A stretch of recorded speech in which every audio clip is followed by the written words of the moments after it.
I'm JD. You can email me, jd@jdharrington.net. I'm Cy on Twitter and GitHub. I work at StreetEasy doing both application development and system stuff. So quick show of hands, how many people here use Git? Cool. So we almost all use Git at this point.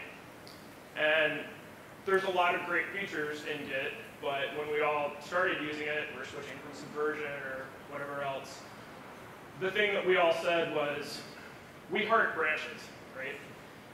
And we like branches because Git makes them easy and fast. And at this point, branching has become part of our day-to-day workflow. The really great thing about branching is that it allows us to sandbox our experiments. So I want to work on a new feature, I create a new branch, I start hacking on it, somebody comes along and says, hey, something's broken in production, so I need to switch back to master, make some changes there, commit those changes, push them out, go back to working on my experiment, and Git makes that super easy.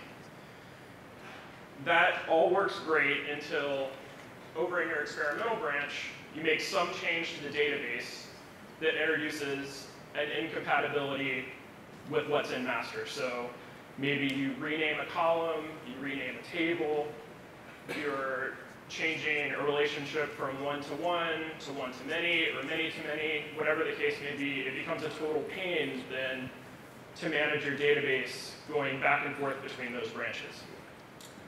So, thinking about this, the thing that we would really like to do is be able to branch the database, right?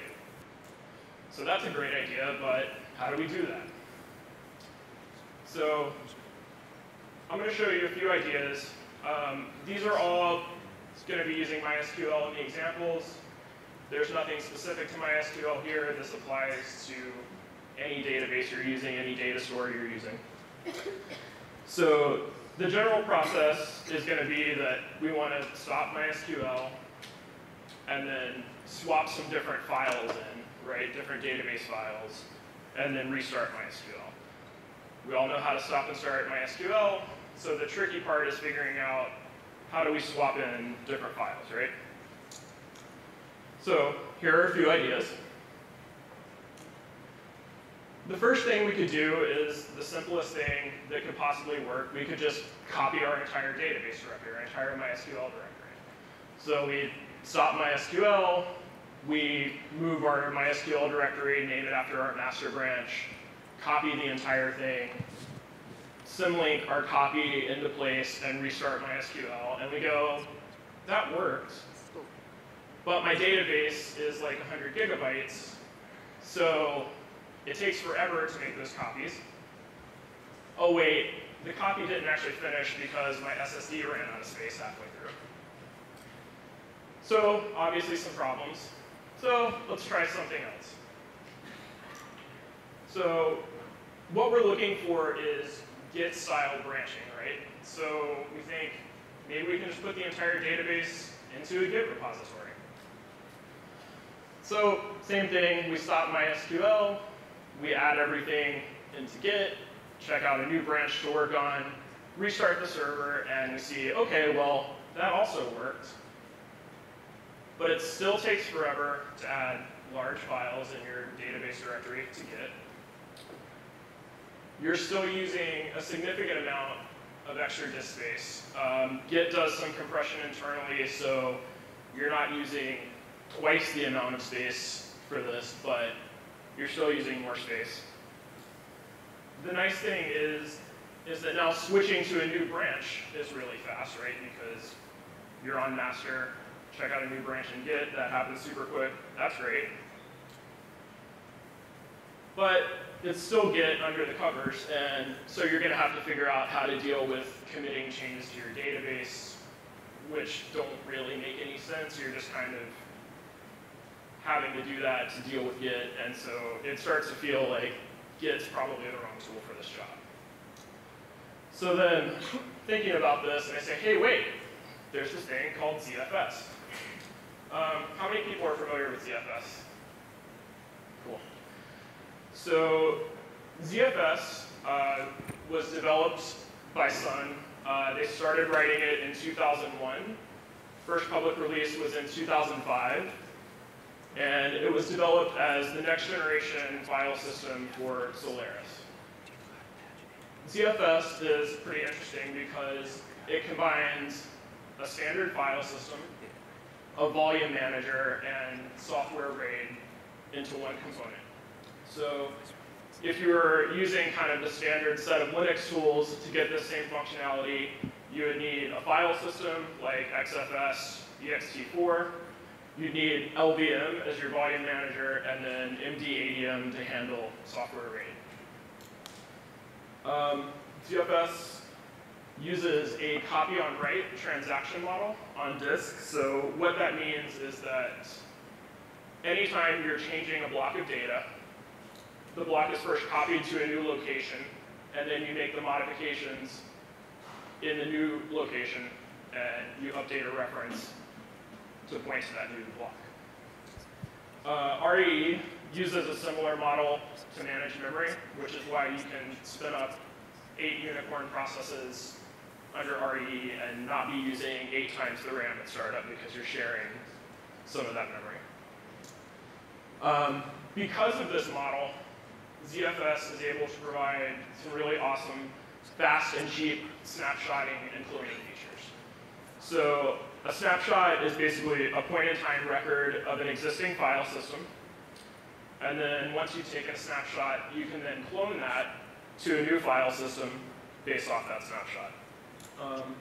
Again, since what you're doing here is essentially updating references, these things happen very fast and they use very little disk space initially.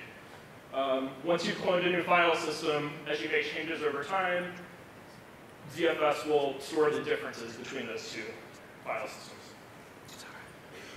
And so we think about this, and that kind of starts to sound like Git branches. So ZFS is also not just for Solaris anymore.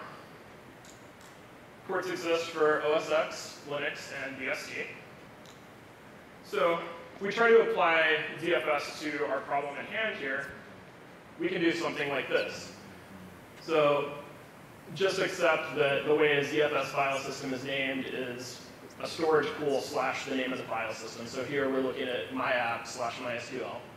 So we take a snapshot, we clone a new file system, and we name it after our new branch. We symlink that into place, restart MySQL, and that ruled because it was really, really fast and used essentially no extra disk space. The problem, of course, is who wants to type that much every time you switch a Git branch, right? Nobody's going to do that. Nobody's going to do it. You're going to get lazy. It's not going to happen. So, sounds like a job for Git hooks. And luckily, Git has a post-checkout hook that we can use for this. So this happens every time you check out a file or a branch. There's a parameter passed to it that indicates whether you're checking out a file or a branch. So this is a Git hook that I've written to do what we just talked about. I know you can't read the code. It's basically what we saw on the last slide, wrapped up in a little bit of Ruby. This is online as well. So this runs every time we switch a branch, and we create a new file system automatically named after your branch. That all happens fast. It takes way longer to restart MySQL than it does to actually make the file system. This works really well. So there's a little bit more to this. This works great for your kind of standard development workflow. I also wrote a Vagrant plugin called Vagrant ZFS that takes the same concept and applies it on a per VM basis, which is great. If you want to do something like testing database clusters and you want to be able to bring up 3 or 4 VMs that all need the same seed data, they can each get their own individual file systems really easy this way. Again, super fast, works great, doesn't use extra disk space. This currently doesn't work on the new version of Vagrant, which is the 1.1 branch. I'll be updating it as soon as I have some time. And that's all I've got. So if anybody has questions, if you've got time, slides and sort of a walkthrough of how you can set this stuff up on your Mac, along with the code that's in the post checkout hook, is all available here.